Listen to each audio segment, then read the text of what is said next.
हमने माननीय सदस्यों के विचार सुने। अब जवाब देना मेरा अधिकार है। माननीय अध्यक्ष महोदय, मैं आपसे संरक्षण चाहता हूं।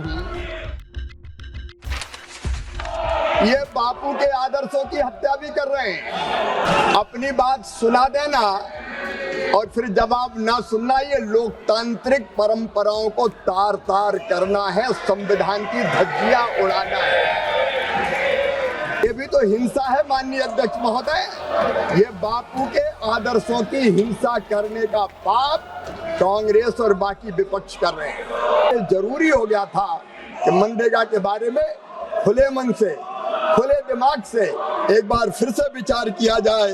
और इसलिए माननीय अध्यक्ष महोदय, हमने ये तय किया कि मनरेगा के स्थान पर एक नई योजना लेके आए। हमने बापू का नाम नहीं बदला। माननीय अध्यक्ष महोदय, मैं निवेदन करना चाहता हूं, हमने इतनी विशाल धनराशि से एक तरफ रोजगार के काम बेहतर हो और रोजगार मिले, ज्यादा रोजगार मिले, इसका प्रावधान करने का काम किया। वहीं दूसरी तरफ इस विशाल धनराशि का उपयोग संपूर्ण विकसित गांव बनाने में किया जाए। संपूर्ण विकसित गांव, ये मोदी सरकार का लक्ष्य रहा। माननीय अध्यक्ष महोदय, प्रस्तावित मनरेगा की योजना में ये नाम की बात करते हैं। मैं आज दावे के साथ कहना चाहता हूं और इस पवित्र सदन के माध्यम से देश की जनता को भी, माननीय अध्यक्ष महोदय, मैं कहना चाहता हूं, इस बिल के नाम में ही इस योजना का काम लिखा हुआ है। माननीय अध्यक्ष महोदय, हमने इस योजना में रोजगार की हम गारंटी दे रहे हैं, आजीविका को समृद्ध करने का काम कर रहे हैं, जिसका उद्देश्य विकसित भारत होगा।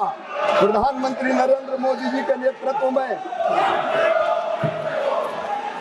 माननीय अध्यक्ष महोदय, प्रधानमंत्री नरेंद्र मोदी जी के नेतृत्व में एक वैभवशाली भारत, एक गौरवशाली भारत, एक संपन्न भारत, एक समृद्ध भारत, एक शक्तिशाली भारत का निर्माण हो रहा है। और विकसित भारत के लिए विकसित गांव, ये हमारी इस योजना का उद्देश्य है।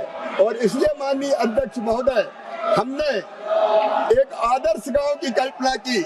आदर्श गांव की आज मैं सदन के सामने केवल योजना नहीं रख रहा हूं, एक सपना, एक संकल्प जो इस योजना के माध्यम से हम पूरा करना चाहते हैं, वो संकल्प, सपना और संकल्प है। सदस्य, आपको देश की जनता ने कागज फेंकने के लिए नहीं भेजा है, आपको चर्चा करने के लिए भेजा है। और मैंने कल सभी मान्य सदस्यों को पर्याप्त अवसर, पर्याप्त समय चर्चा के लिए दिया है। ये संसदीय परंपराओं के अनुरूप भी नहीं है और भारत के लोकतंत्र के अनुरूप भी नहीं है।